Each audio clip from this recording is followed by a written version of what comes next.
Good morning. So if you can believe it, we are about to finish our book, A Lion to Guard Us. So we are, it's about time to wrap up and see what happens to our characters that we've been reading for the past almost 6 weeks. So, Waiting for Jemmy, Chapter 21. One by one the men came back, until only Chris Carter and Robert Waters were left. Work went on at the North Harbor. Both ships were finished.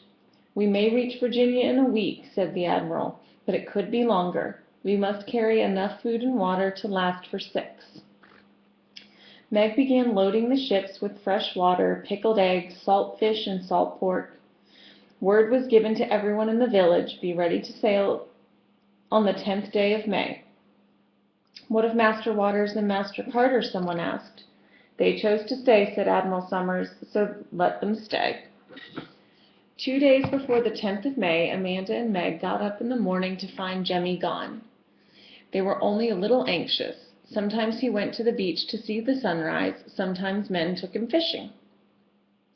But by evening he had not come home.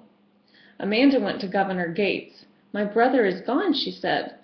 "The boy who likes to roam about the island," said the governor. "Go home. He may be there now." But Jemmy did not come home that night. The next morning Amanda and Meg set out looking for him. They looked along the beach and in the woods. "This island is too big," said Meg. "There are too many places."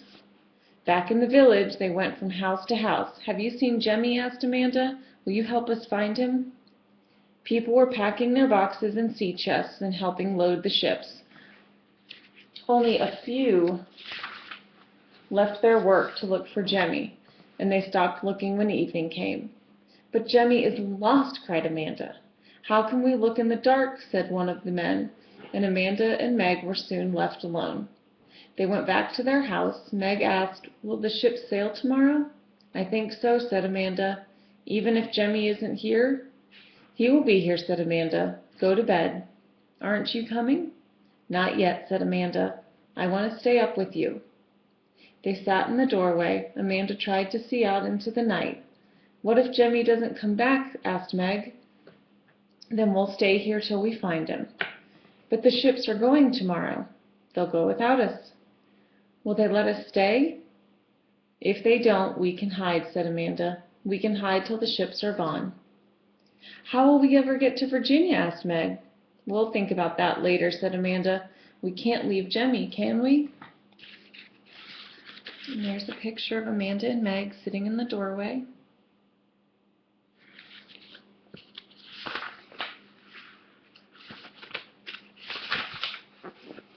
"No," said Meg. "Amanda, do you hear a sound that's like talking?" "It's the wind. It makes that sound in the cedar tree." Amanda stood up. "Oh, Meggie, it's so dark out there. If Jemmy did come back, how could he find us?" She went into the house and felt on top of the sea chest for one candle. She found it. "Wait here," she said. Their cook fire was out. She set up the path until she saw a few coals still burning in someone else's cook fire. She knelt by the coals and lighted the candle. She went back to Meg, and she stood in front of the house and held the candle high. Almost at once she heard footsteps. The candle shook in her hand. She almost dropped it. "Jemmy?" It was Jemmy. She could see him against the darkness.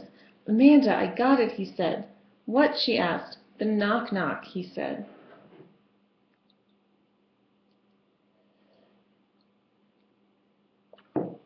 Chapter 22. The Other Side of the Island. It was the 10th of May. The 2 ships had sailed. From the deck of the larger ship, Amanda and Jemmy and Meg looked back at the island. "It's nearly gone," said Amanda. "It looks so little," said Meg. "It looks little from here," said Jemmy, "but it's a big island. You'd know if you'd been lost there." "Tell about being lost," said Meg. I told it already." "You told Amanda. I went to sleep. Now tell me." So he told his story again. He had gone into the woods to find Robert Waters.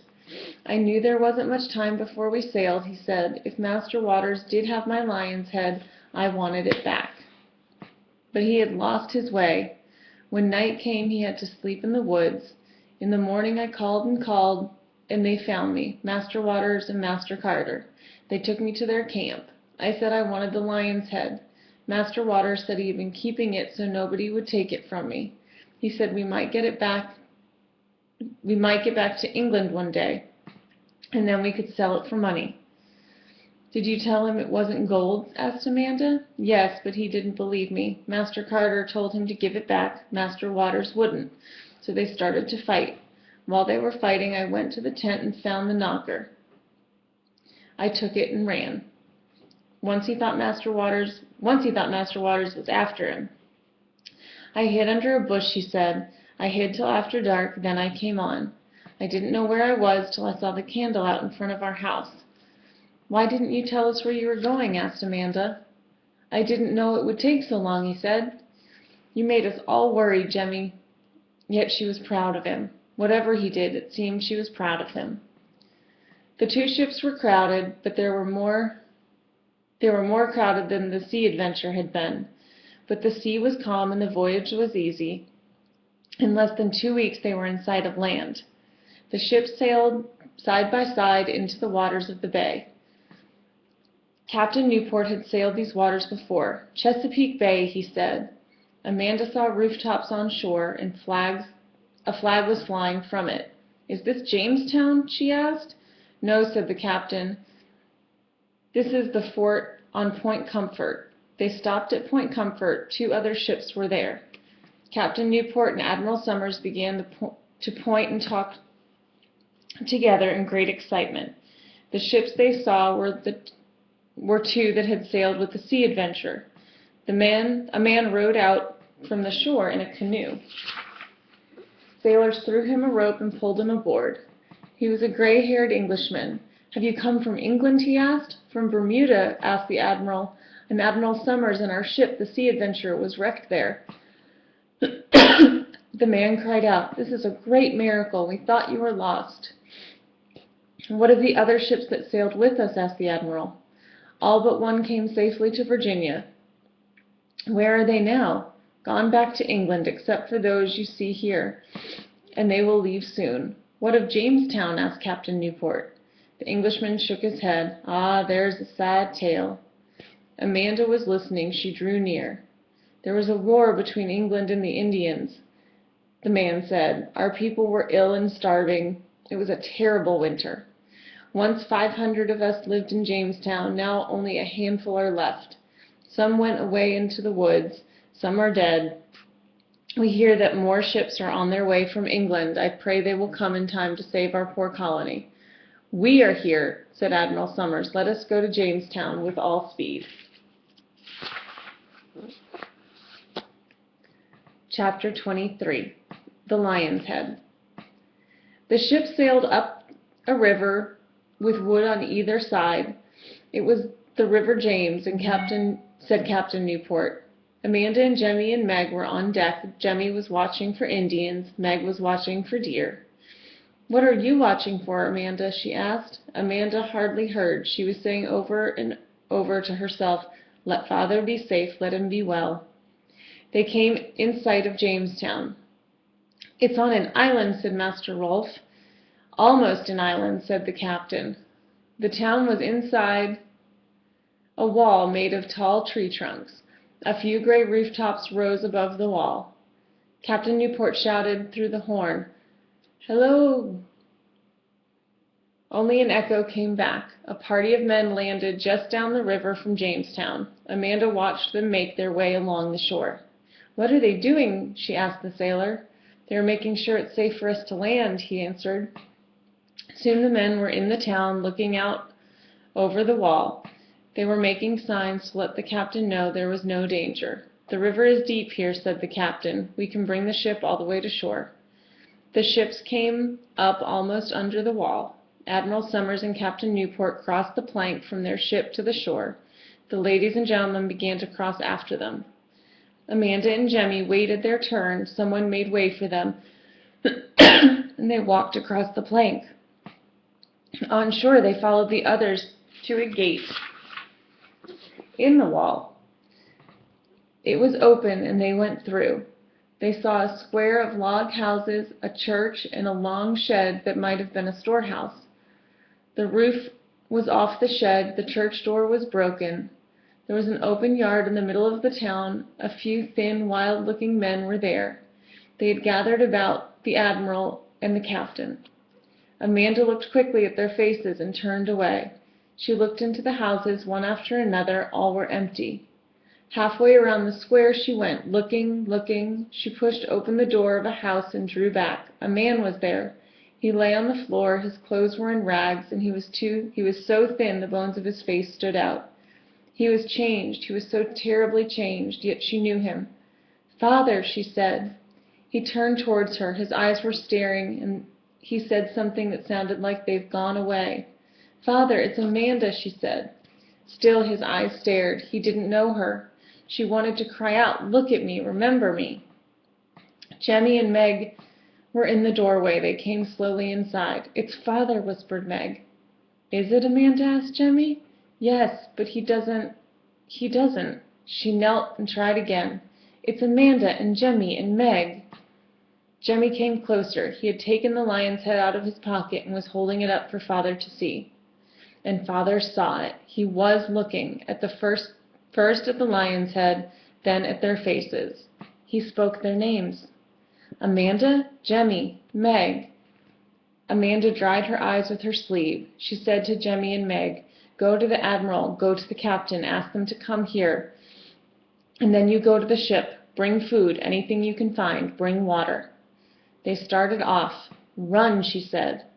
She took Father's head in her lap. He reached up a hand to her, and she held it. She had thought it might be cold, but it was warm. She was not afraid now. They were here to care for him. She and Jemmy and Meg, and help was on the way.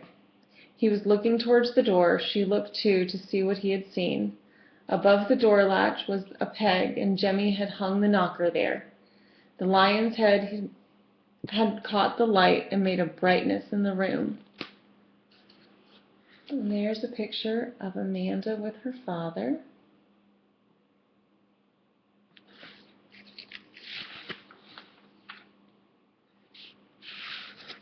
And that is the end of the story. There is a historical note that I do want to read to you. It says, on June 22nd, 1609, the Sea Adventurer with 8 other ships sailed from Plymouth, England. The small fleet was bound for Virginia, then an English colony in the New World. 2 years before, settlers had founded the village of Jamestown there. Now many were ill and faced starvation, and they were at war with the natives. The ships from England were bringing help and supplies. For weeks they sailed together, but on July 23rd a storm drove them apart. 3 days later the Sea Adventurer was wrecked off an island in the Bermudas, about 600 miles from Virginia. There were men, women, and children on board. All landed safely. In the 9 months they lived there, they built 2 ships. In May of 1610, they sailed to Virginia. They brought food from the Friendly Island, saltfish and pork, palm cabbage, cactus pear, and pickled eggs of wild birds. They found Jamestown almost deserted after the winter of 1609 to 1610, known as the Starving Time. Only a few settlers were left. The colonists from Bermuda fed and cared for them. Before the food was gone, 3 ships from England with more supplies and new settlers came, and Jamestown was saved. Stories of the Sea Adventurer were published in England.